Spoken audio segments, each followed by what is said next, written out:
हक श्रीराज महाराज वे धाम के धनी सच्चिदानंद स्वरूप आप श्री प्राणनाथ जी हमें अर्श में आत्म जागृति का रास्ता बताते हुए ये बात समझा रहे हैं कि अर्श में जागृत होने के वास्ते और कोई उपाय माने कि दूसरा कोई रास्ता नहीं है। तो कौन सा रास्ता है? इस जागृत बुद्ध के इल्म से हमें प्रीतम ने अर्श का जो खजाना लुटा दिया है, अर्श की जितनी न्यामतें प्रीतम ने हमें दे दी है, उसी के अंदर हमें डूबे रहना है। कल कहा ना, हौज जोए या अर्श में तो इन विद हो रहे साफ। कहां साफ रहना है? अर्श की हौज को सर जमुना जी, यहां तो अर्श की अनंत न्यामतें कैसे दे दी प्रीतम ने हमें, चुन चुन के,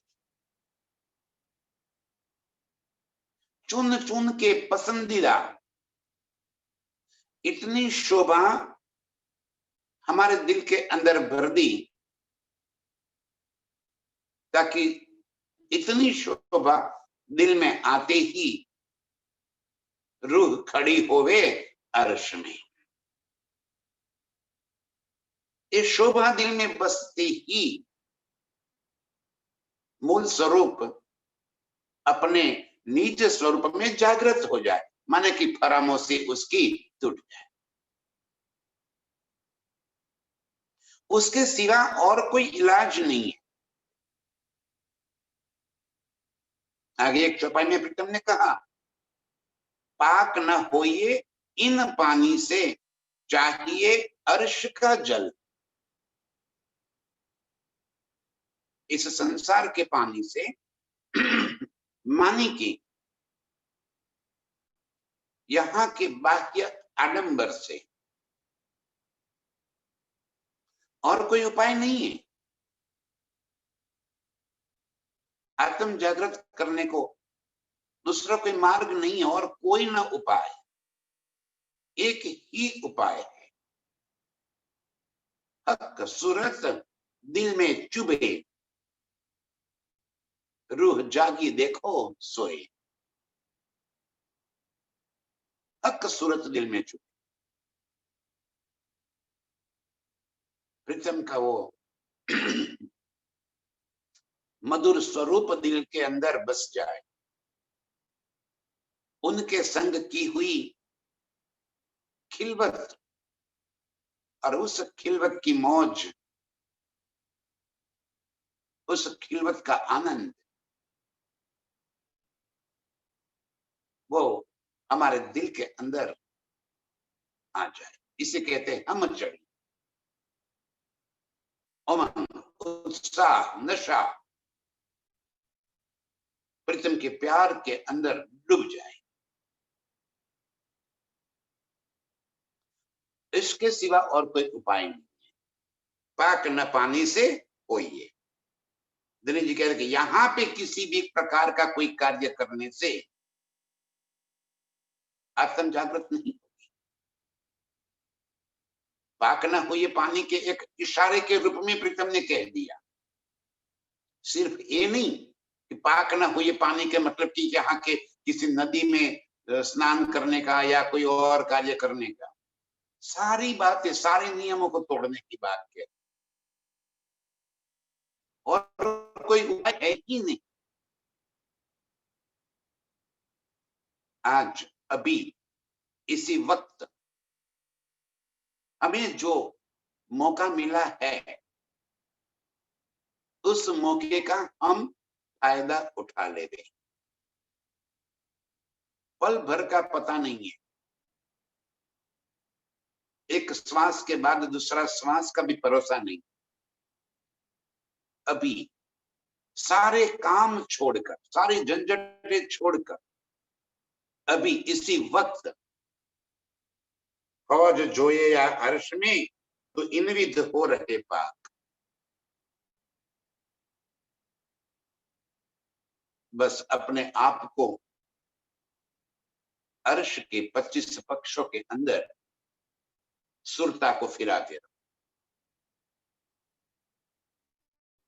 हमारी परिक्रमा वही है, या तो देवे तवाफ, बस वहीं पे हमारी तवाफ चलती रहेगी। जितनी बातें इस दिल के अंदर आएगी वही बातें हमारे निज स्वरूप के दिल में पहुंचेगी।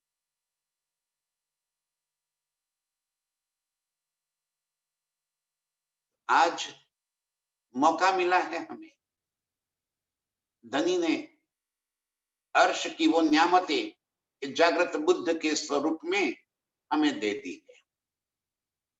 और इतना ही नहीं, धनी का हुक्म स्वयं ही इसका सहूर भी करवा रहा है। एक एक बातों को धनी का हुक्म हमें समझा रहा है, हमारे दिल के अंदर उसको बिठा रहा है, ताकि वो हमारे नजरों से हटे ही नहीं। और कोई उपाय नहीं है। अर्श में आत्म को जगाने के वास्ते और कोई इलाज नहीं। और एक बार जिसे ये सुख दिल में बस गया, उसके बाद वो जीवन पर्यंत वो छूटेगा नहीं। अर्श की एक झलक आपके दिल के अंदर एक बार आ गई तो फिर वो झलक छूटेगी नहीं। कभी भी गहरी नींद से जगाकर कोई पूछ ले, वो हमारे दिल के अंदर यूं ही घूमती रहेगी, वो छूटेगी ही नहीं।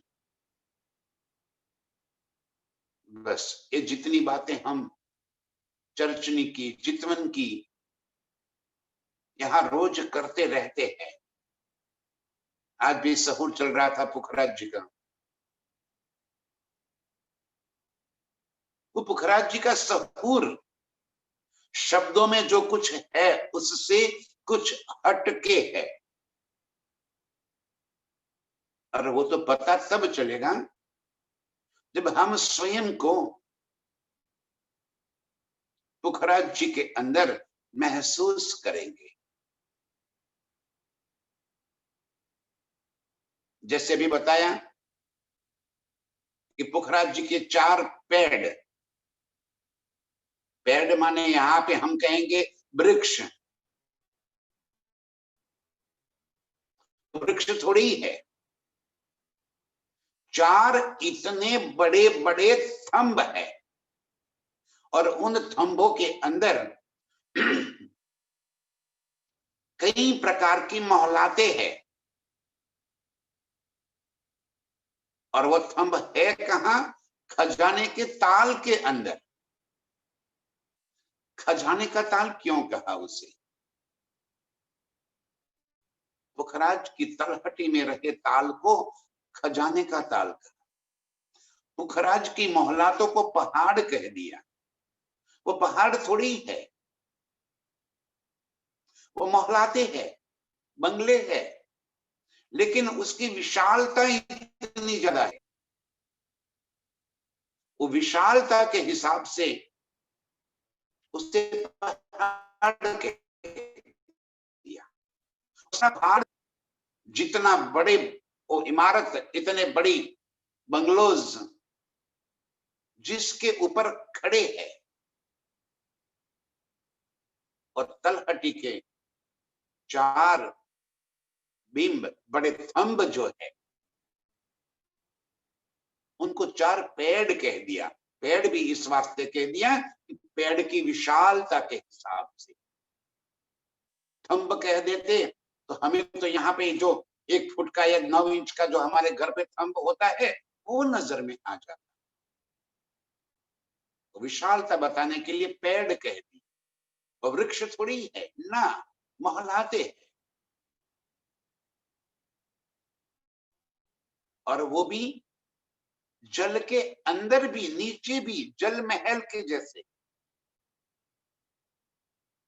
महलातों के अंदर हम प्रीतम के संग लीला करते हैं, बाहर की तरफ जल ही जल भरा पड़ा है। खजाने का ताल इस वास्ते कह दिया कि अखूट जल, सबसे ज्यादा जल का खजाना पुखराज जी के तलहटी में, इसीलिए असीम गहराई तो खजाने का ताल की।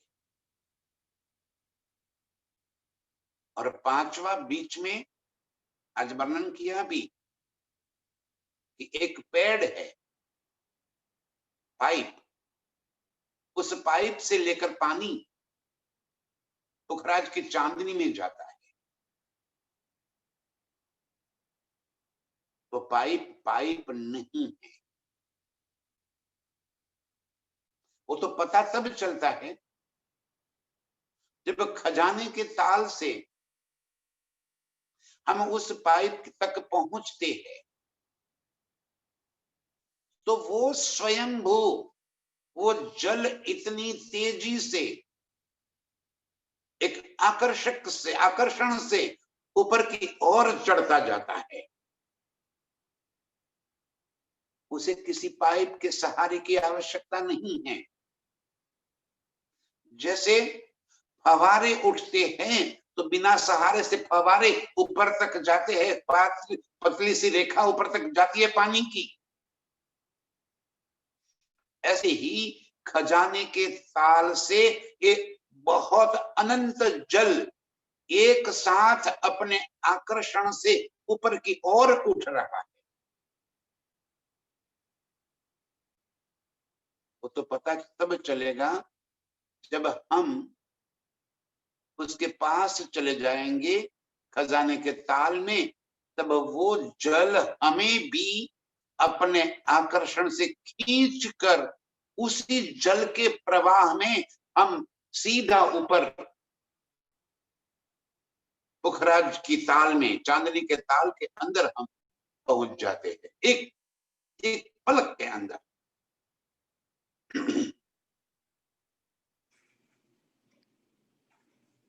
ये पुखराज की ताल का एहसास तो तब होगा जब हम अपने सुरता से खजाने के ताल से उस मध्य तक पहुंच जाएंगे और अपने आप।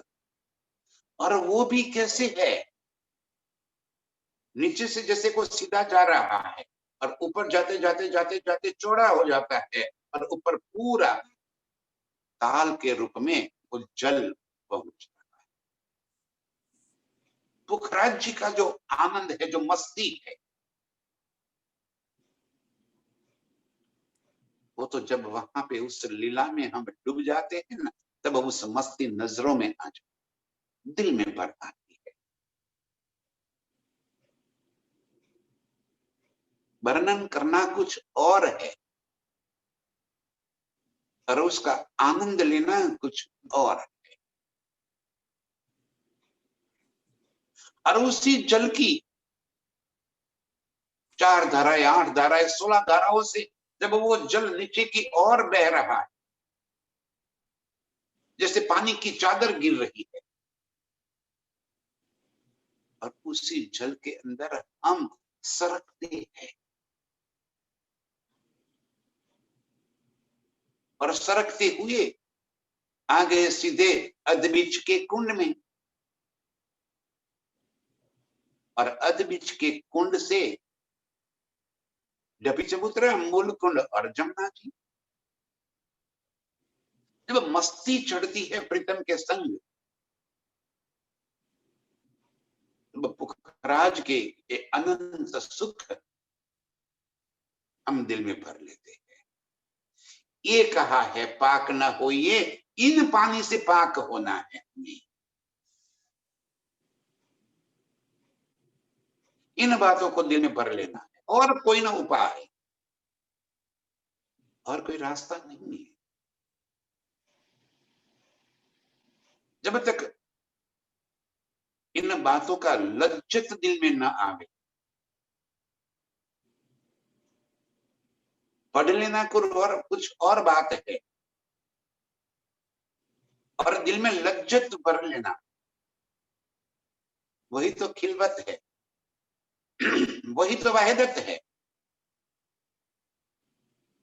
इसके सिवा और कोई उपाय नहीं। साथ जी साफ हुए बिना अर्श में क्यों पहुंचे। साफ हुए बिना माने नहा धोकर नहीं, दिल में अर्श को बसाए बिगर। और साफ कैसे होंगे? यही अर्श की लज्जत दिल में भर कर प्रीतम के स्वरूप को दिल में बसा कर। और कोई उपाय नहीं है।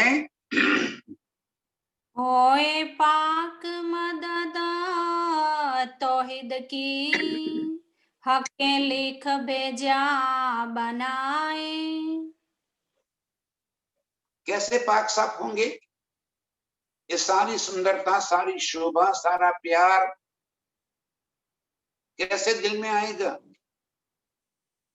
कोई पाक मदद तौहीद। प्रीतम ने ये जो खजाना हमें खोल कर दे दिया, ये मदद है हमारी। ये जो जागृत बुद्ध का इलम हमें दे दिया, ये जो इलम कुंजी हमें दे दी, इससे क्या हुआ? बका द्वार खोलत, अर्श के दरवाजे खुल जाएंगे। माने क्या दरवाजे पे ताला लगा हुआ है? ना, अर्श की सारी बातें दिल में समझ में आ जाए, ऐसी इल्म कुंजी हमें। ये जेती बातें अर्श की, बारीक बातें, जाहिरी और बातूनी। अर्श के सारे सुख, अर्श की सारी समझदारी, ये तो मारिफत का इल्म है। राज्य के दिल के सारी बात, हकीकत की सारी नेमतों की बात, वहदत और खिलवत की बात, ये वहां के दिल में बस जाए। ये है पाक मदद तौहीद की। अखंड का जो खजाना है, ये हमें मदद कर रहा है। ये जो इल्म इस वास्ते प्रीतम लेकर आए, ये कोई ज्ञानी बनने के वास्ते नहीं आए,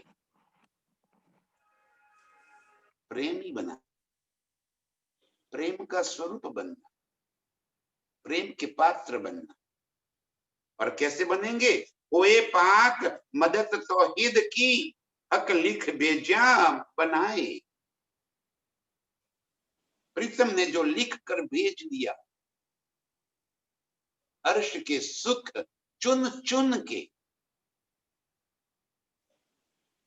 जो हमारे पास भेज दी, उन सुखों में डूबने से, इन बातों को आत्मसात करने से, वो मस्ती दिल में चढ़ाने से कंठस्थ कर लेना तो कोई और बात है, कंठस्थ करने से कुछ नहीं होगा। लिखा हुआ पढ़ना नहीं है, नजरों से लिखा हुआ बोलना, नजरों से देखी हुई बात की मस्ती चढ़ानी। जब नजर अर्श में पहुंच जाएगी, चितवन से हम जब अर्श का नजारा देखते रहेंगे, तब शब्द से आगे चले जाए। अर्श का नजारा शब्दातीत है। वो तो कल जय भी कह रहा था, अर्श का नजारा शब्दातीत है। वो शब्द से कोई मतलब ही नहीं है, वो शब्दातीत इस वास्ते कह दिया कि वो देखते ही दिल में चुभ जाता है और मस्ती चढ़ आती है, हम उसमें गर्क हो जाते हैं, शब्द का ख्याल ही कहां रहेगा। जब उसमें डूब गए तो शब्द थोड़ी बचेंगे, शब्द से बाहर निकल जाए। इसलिए कहा कि कंठस्थ कर लेना और बात है, और ये नजारा तो शब्दातीत है, वो शब्द में नहीं आ सकता। उसकी मौज ली जा सकती, उसकी मस्ती चढ़ाई जा सकती, और ये इससे ही होगा। होए पाक मदद तौहीद की, हक के लिख भेजा बनाए। प्रीतम ने जो लिख कर ये सुख दिया है, उसको आत्मसात करके ये मंजिल पहुंचाने का मार्ग है। जब मंजिल मिल गई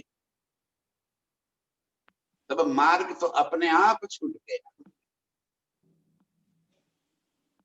जिस मंजिल पे हमें पहुंचना है, ये बानी, ये प्रीतम के शब्द, प्रीतम ने जो लिख कर दे दिया, ये तो मार्ग है। जब पहुंच गए, मंजिल को पाली, स्वयं प्रीतम को सामने पा लिया, प्रीतम को गले लगा दिया, उसके बाद शब्दों की आवश्यकता नहीं रहती, फिर तो सुख ही सुख होता है। ये सुख प्रीतम हमें देने के वास्ते एक इल्म लेकर आए। पाक मदद तौहीद की, के लिख भेजा बनाए। इस तरह प्रीतम ने हमें जागृत बुद्ध का इल्म दे दिया, जिससे चलकर हमें मंजिल मिल जाए, प्रीतम मिल जाए। प्रीतम को मिलना ये हमारी मंजिल,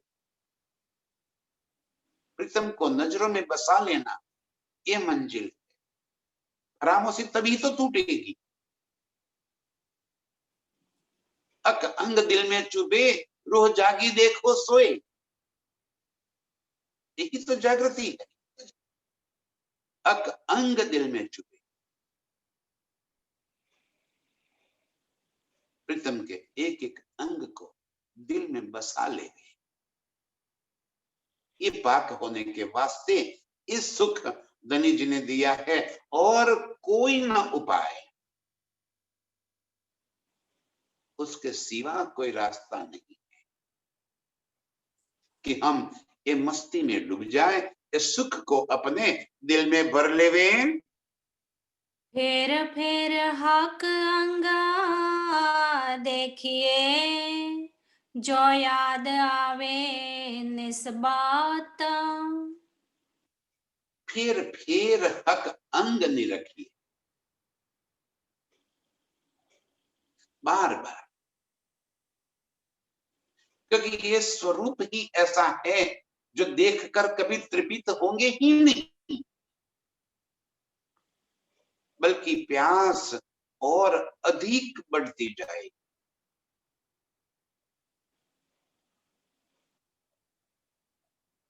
वो स्वरूप ही इतना मनोहर है,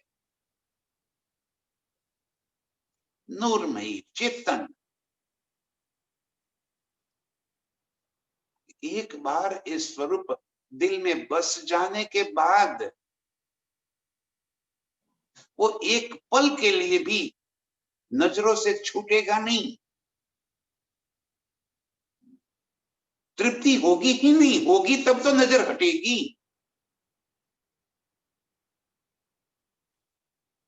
फिर हक अंग निरखिए, जो याद आवे निस्बत, क्या होगा हक अंग निरखने से? निस्बत हमारे मूल संबंध की याद आ जाए, अंगना भाव आ जाए।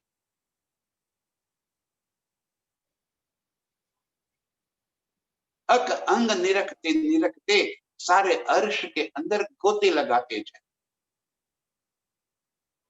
सारा अर्श ही तो प्रीतम का अंग है।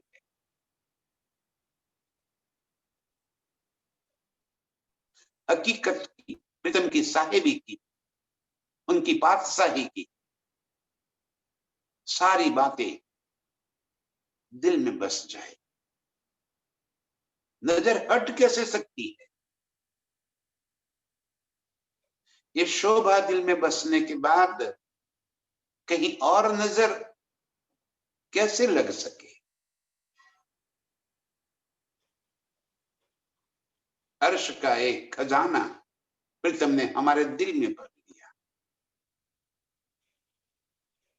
जब प्रीतम से नेत्र मिल जाते हैं,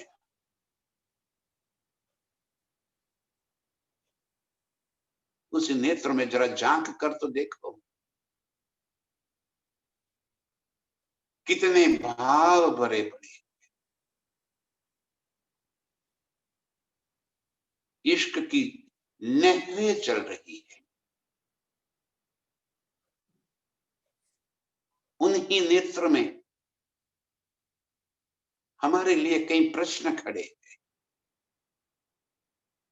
उन्हीं नेत्रों में हमारे लिए फरियाद दिखाई दे रही है। प्रीतम हमें फरियाद कर रहे हैं कि क्या कर रही है तू? मैं यहां तड़प रहा हूं तेरे वास्ते, कितना याद कर रहा हूं तुझे, और तू है कि यहां नजर ही नहीं करती। तुझे मेरी तरफ लगाने के वास्ते मैंने कितने उपाय किए, कितने रास्ते निकाले, कैसे पकड़ पकड़ कर तुझे मेरे साथ जोड़ दिया, और तू है कि नजर ही नहीं करती। इतने सवाल हैं, इतनी फरियादें हैं, इतनी चाहते हैं। उन नेत्र में जरा झांको तो सही, प्रीतम कैसे हमें गले लगाने के लिए व्याकुल हुए हैं। हमारे बिना जैसे उन चंचल नेत्र की चंचलता गायब हो गई है। हमें याद करते करते प्रीतम जैसे तड़प तड़प रहे हैं।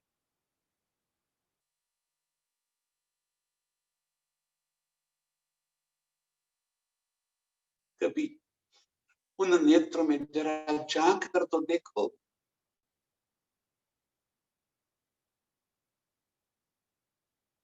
किस कदर प्रीतम अपनी दोनों बाहें फैलाकर हमें गले लगाने के लिए व्याकुल हुए, तड़प रहे।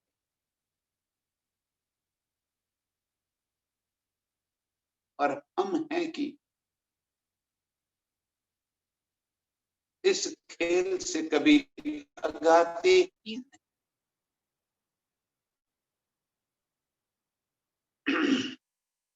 फिर हक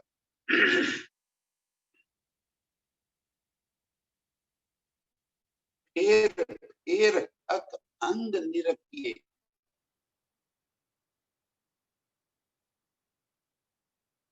जो याद आवे निस्बत।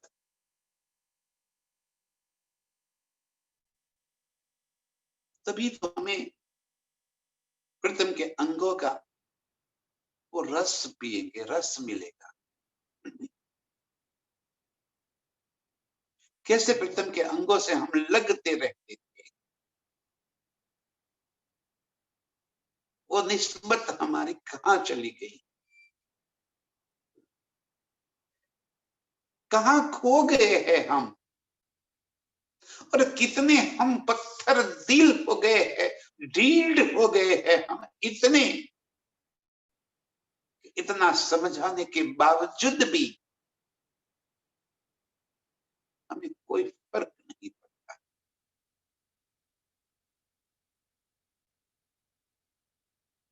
प्रीतम हमें इतना तड़पा, तड़प तड़प तड़प कर याद कर रहे। यदि तड़पते न होते तो इतनी गहरे सुख में हमें कभी न डुबाते। आज उन्होंने हमें अर्श की ओर अपनी नजर वापिस करने के वास्ते सारे दरवाजे खोल दिए, सारे रास्ते अख्तियार कर लिए। कैसे भी करके मेरी रूह की नजर वापिस अर्श की ओर मुड़ जाए।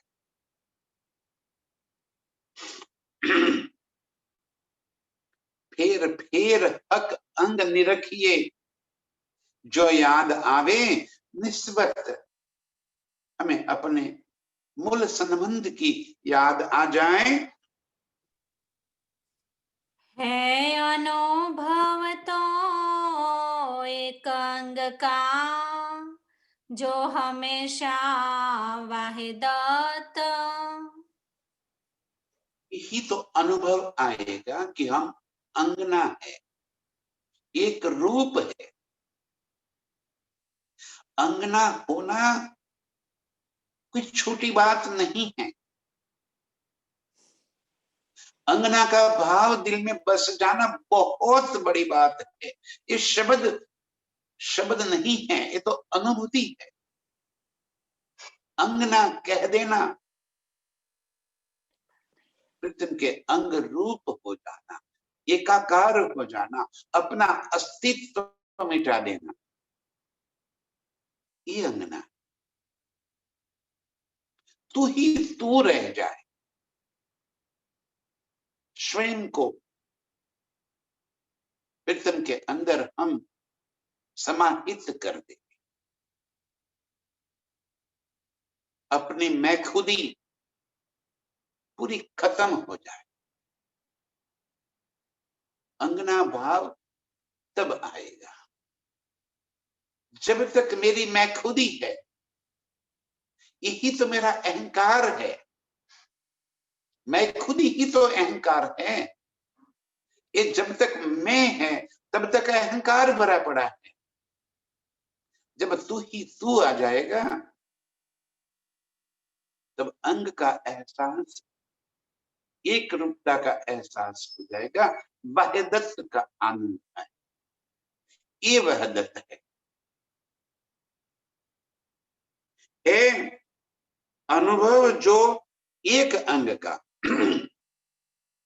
जो हमेशा वहदत, अर्श की वहदत में हमेशा एक अंग है। हम एक ही तो रूप है, प्रीतम ही तो अर्श के सारे स्वरूप है। मारिफत ही तो हकीकत,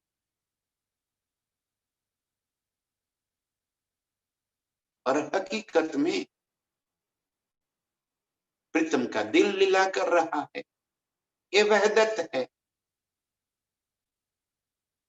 हमारे स्वरूप अर्श में हम रूहों के, श्यामा जी के स्वरूप हकीकत के होते हुए भी हम वहदत में हैं, एक रूपता में हैं। लीला के लिए हमारा अस्तित्व है, लेकिन मैं खुद ही नहीं है। मैं तो प्रीतम की ही तो है, यही तो अंगना भाव है। अपनी मैं खुद ही न होना, यही अंगना है।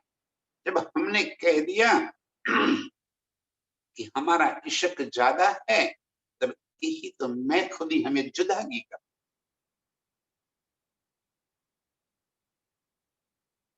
ये अनुभव वहदत का, अंगना का, एक दिली का, तब अपने आप को हम प्रीतम के अंदर पिघाल देंगे, अस्तित्व ही नहीं रहे, बस तू ही तू, मैं और मेरा, यही हमें प्रीतम से दूर कर रखे है। जितना मैं हूं और जितना मेरा है, ये मेरा ही तो मैं हूं। मेरा घर, मेरा परिवार, मेरे बच्चे, मेरी प्रतिष्ठा, मेरा पद, ये जितना मेरा है वो सारा मैं खुद ही।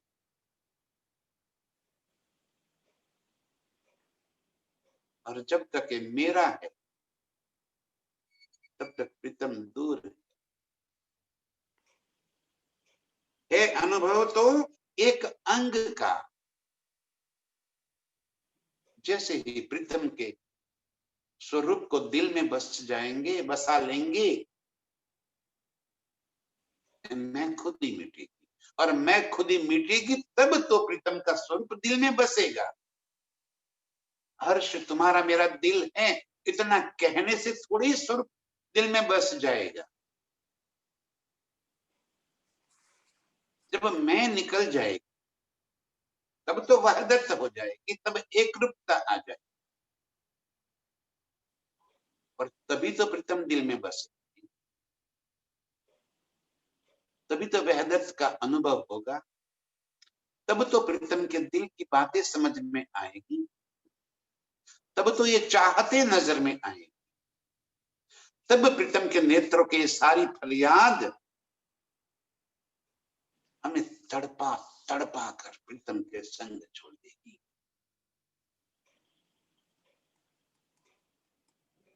ये वहदत है, ये चितवन है, जहां अपना अस्तित्व खत्म हो जाए, मैं और प्रीतम एक रूप हो जाए, ये अंगना भाव है। ऐसे वहदत में हम डूब जावे, साथे तू चेत रुहार की, ग्रहे अपने हक के अंग। धनी जी फरमा रहे हैं, ताथे तू चेत रूह अर्श की, सावचेत हो जा, मेरी रूह तो सावचेत हो जा, ग्रहे अपने हक के अंग, सावचेत होकर प्रीतम के अंगों को दिल में बसा ले। ये मधुर मुखार बिंदु, ये टेढ़े नयन, ये लाल अधूर रस भरी रसना, सुंदर नासिका, अड़पची लांग, गुलाबी गाल, गुंगराले मेरे प्रीतम के केश, सुंदर श्रवण अंग, और श्रवण अंग के आगे लटकती हुई लटकनिया, गुंगराले बाल की लट जो लटक रही है और बार बार हवा के झोंके से प्रीतम के गालों को छू कर चली जाती है। ये देख देख देख के मेरी नजर वहां से हटती ही नहीं। जैसे कोई शरारती बच्चा बार बार शरारत करने पर उत्तारु हो जाए, वैसे ही एक गुंगराली लट बार बार प्रीतम के गालों को छू कर चली जाती। प्रीतम अपनी उंगली से कानों के पीछे उसे लगाते हैं और फिर वो चली आती है, जैसे उसे मजा आता है प्रीतम के गालों को स्पर्श करने का। वो लटकनिया के ऊपर तो मेरा दिल आ गया।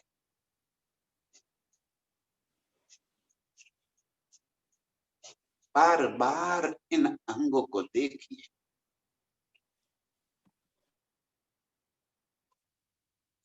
इन अंगों के बुखन, उसकी शोभा, उसकी सुंदरता, उसका तेज,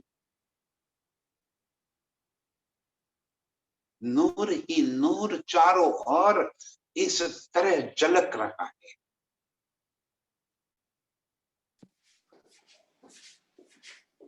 इस सुख को दिल में बसाना। ताथे तो चेत रूह अर्श की।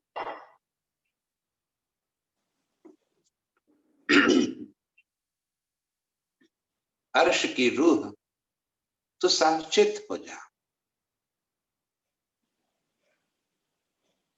प्रीतम के अंगों को दिल में बसा ले। इस संसार का आकर्षण दिल से निकाल दे। एक अर्श के साहिब बिना बाकी सब मुर्दार।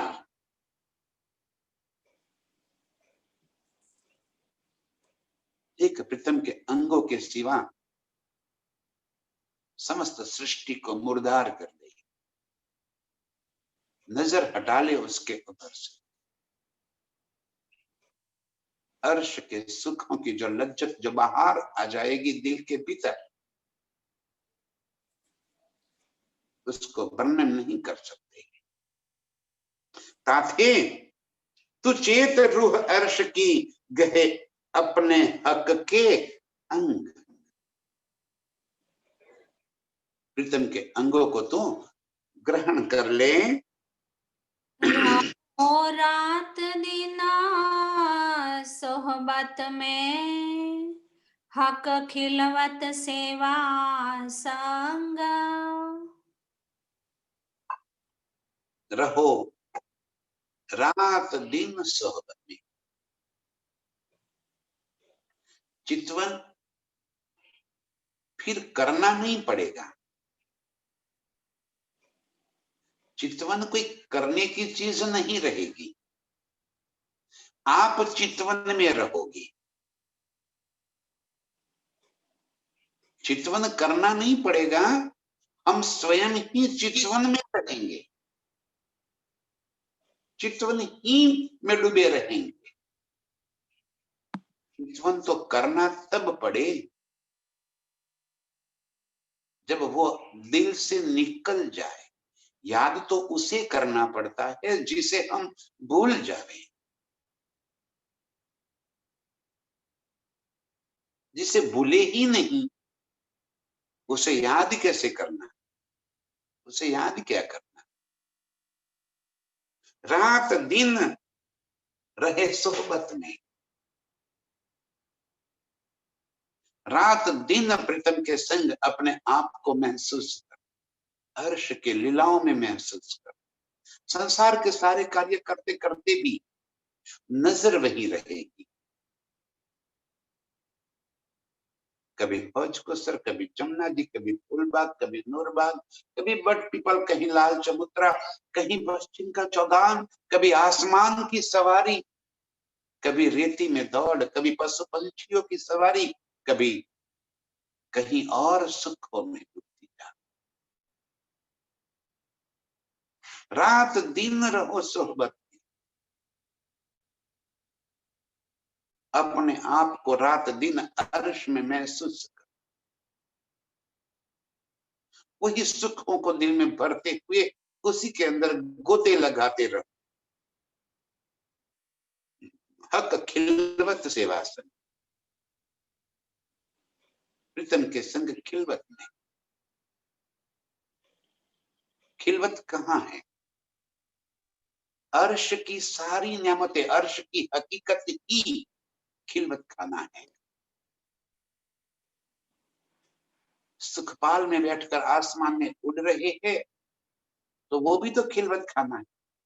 और जमुना जी के जल में मस्ती कर रहे हैं, वो भी हमारा खिलवत ही लीला है।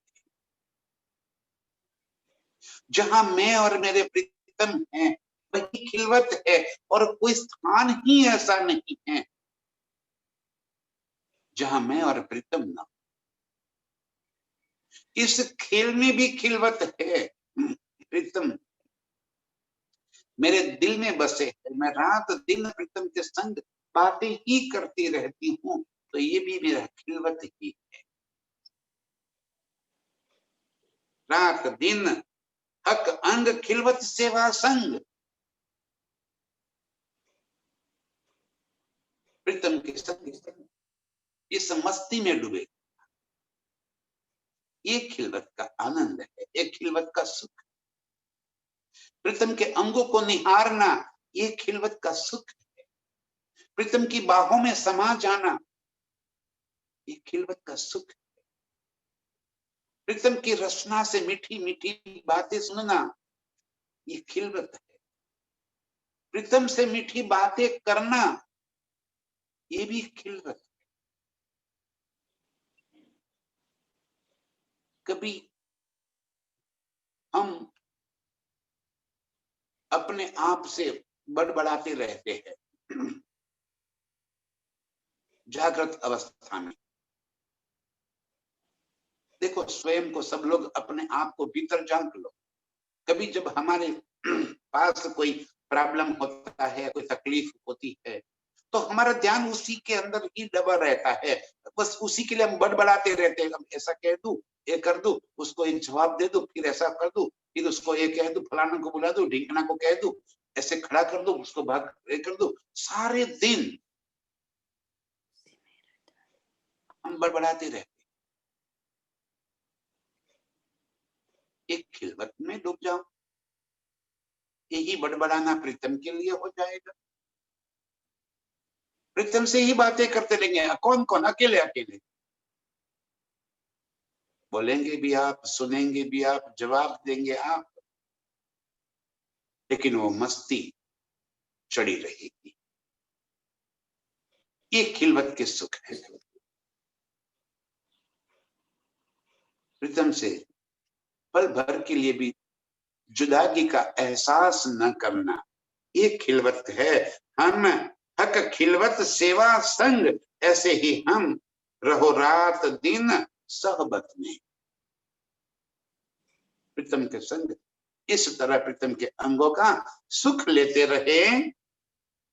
जो खावंद अर्श झिमका, ए हक नूर जमाल।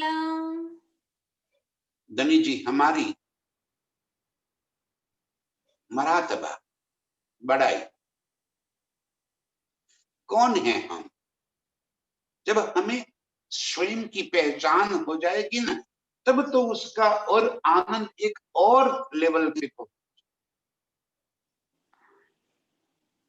और हमारा मरातबा बताते हुए प्रीतम फरमा रहे हैं, जो खावंद अर्श अजीम का, ए हक नूर जमाल, अक्षर ब्रह्म, ऐसे कई इंड आलम पल में बनावे मिटावे, ऐसे अक्षर ब्रह्म रोज मेरे प्रीतम के दीदार के लिए आए। जो खावंद अर्श अजीम का, ए हक नूर जमाल, मेरे प्रीतम जो अर्श के खावंद, अर्श के मालिक,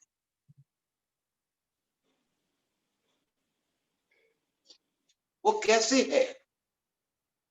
जिनकी शोभा हमें दिल में महसूस हो रही है, जिनके संग हम रात दिन खिलवत की लीला कर रहे। कौन है वो? क्या बल है उनका? क्या मरातबा है उनका?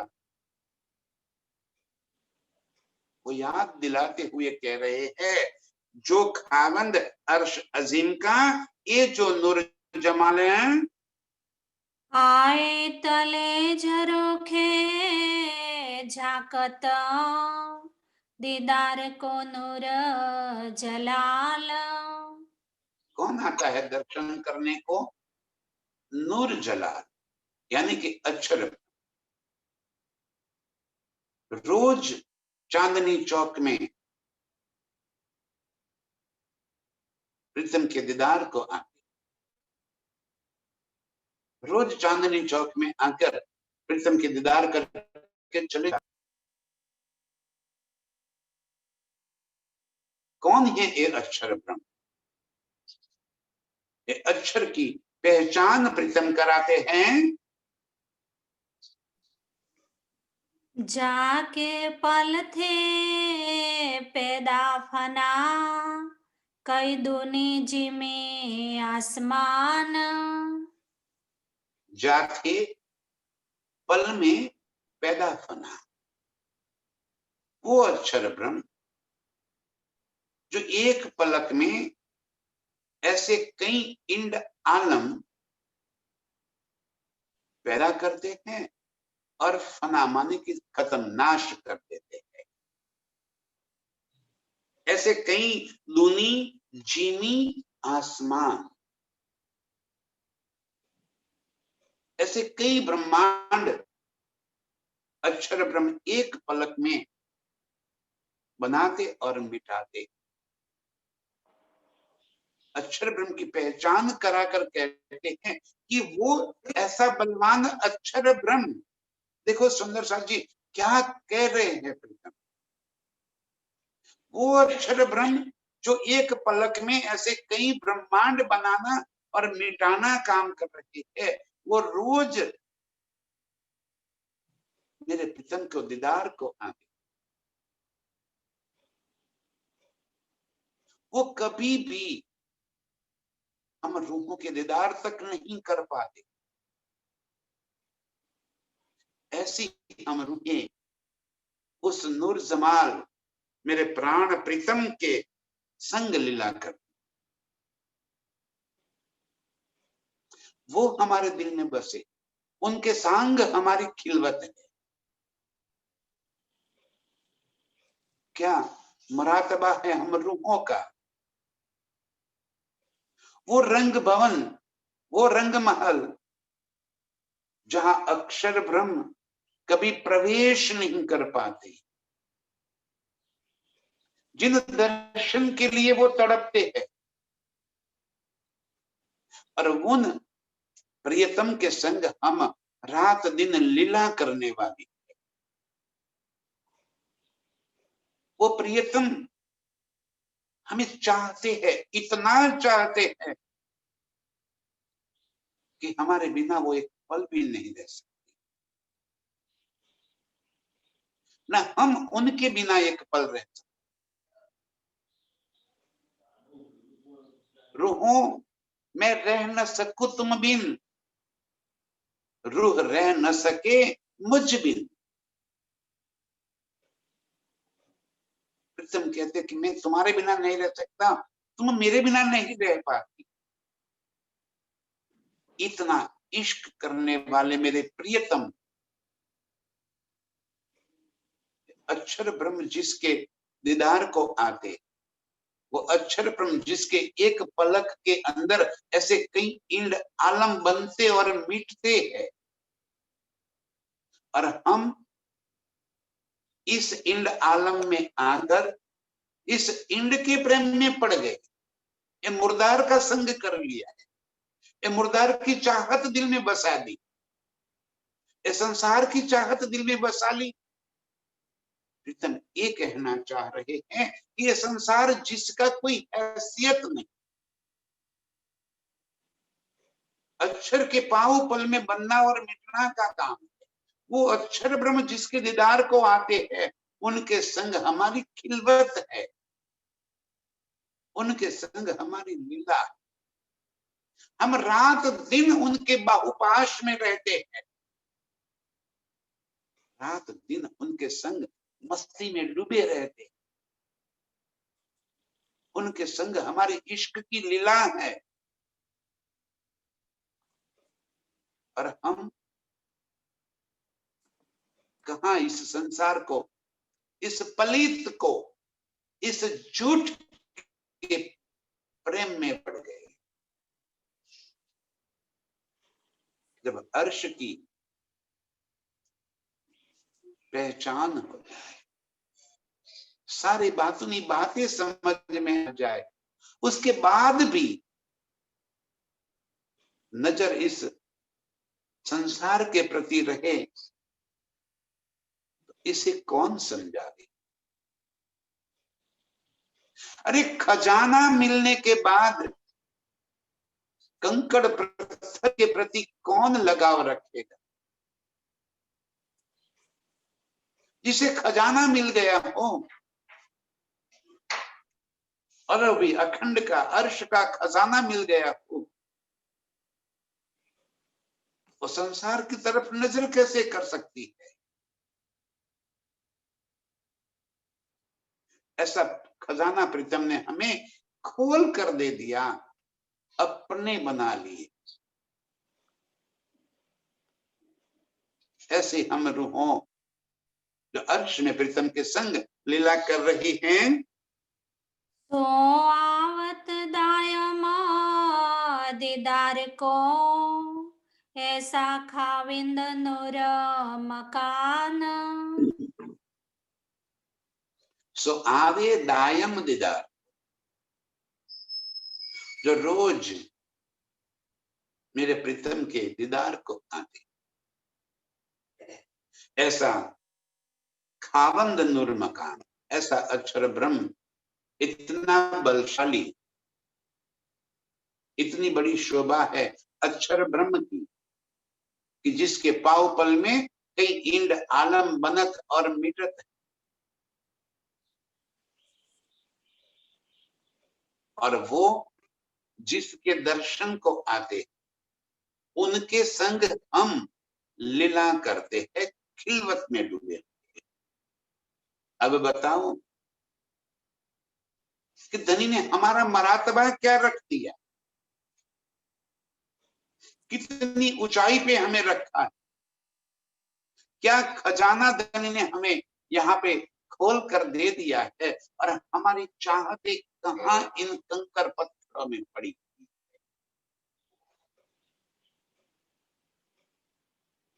मरातबा हमारा क्या है?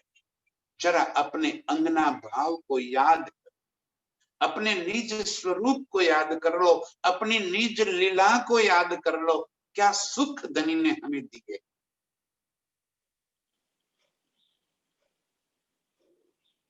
ये अक्षर ब्रह्म जो कभी रंग माहौल में प्रवेश नहीं कर सकते, अरे उनको ये पता नहीं है कि मेरे नूर जमाल, मेरे प्रियतम इस रंग महल में किसके साथ लीला करते हैं। वो आपके स्वरूप के, आपके दर्शन की चाहना करने वाले, उनकी बनाई दुनिया के अंदर हम इस कदर मोहित हो गए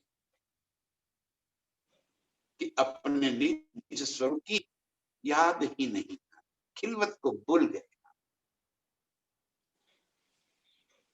ये प्रीतम हमें याद दिलाकर अपनी सुरता को फिर अपने निज स्वरूप में जगाकर अर्श के सुख देना चाहते। आओ मेरी रूहें, हम इसी स्वरूप को दिल में धर के अर्श के सुखों की लज्जत में डूब जाए, और परातन की फरामोशी तोड़कर वो सुख में, मस्ती में मस्त हो जाए। ऐसी मस्त होने वाली सभी रूहों के चरणों में कोटि कोटि प्रणाम। सुंदर है सा खावंद